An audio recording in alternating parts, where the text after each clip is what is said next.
ეს 25 წლის ქრისტინე მაჩიტაძეა, თაღლითური სქემის მთავარი ფიგურანტი. დაზარალებულები მთავარ არხს უყვებიან, რომ ახალგაზრდა ქალი Facebook-ის უკვე არსებულ პოპულარულ ჯგუფებში ბინების ფოტოებს ათავსებდა და აქირავებდა. შეთანხმების შემდეგ კი ადგილზე ჩასული დამქირავებლები უბინაოდ რჩებოდნენ.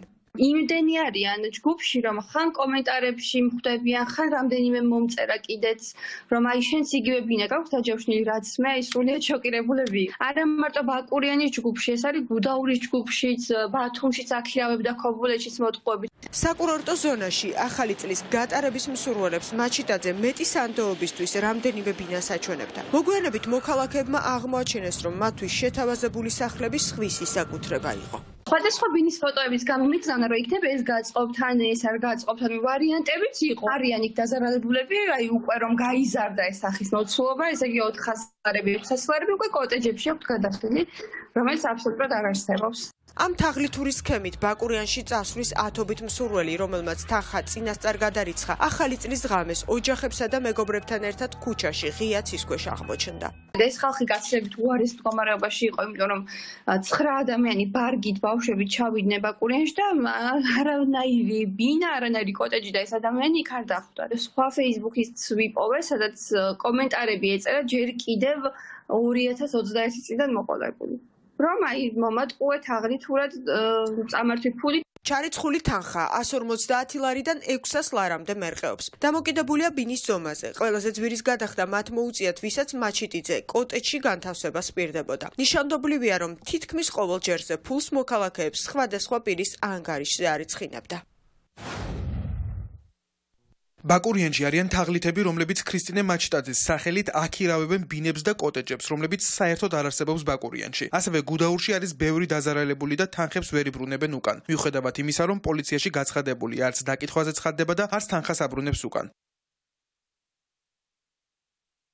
თაღლითურ სისტემას შევეწირეთ მთელი ოჯახი, 9 ადამიანი. ჩემოდნები ჩალაგებული გვაქვს დღეს 29-ში გამთენიისას მივდიოდით ბაკურიანში. ბე გადახდილი მქონდა და აღმოჩნდა, რომ ვიღაც თაღლითია და დავრჩით ჰაერში. გთხოვთ ძალიან დახმარებას.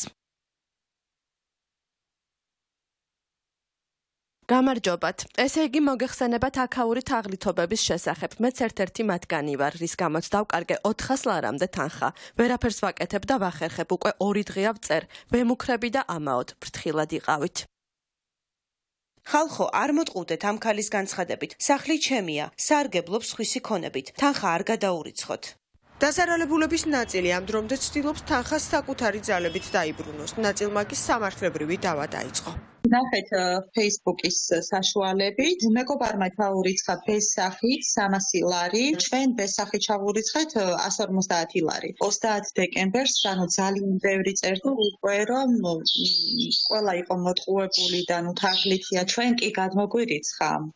კი, მაგრამ მაინც არ ვაპირებ საჩივრის გამოტანას, იმიტომ რომ ძალიან ბევრი დაზარალებულია და კარგი იქნება თუ სათანადოდ დასჯიან.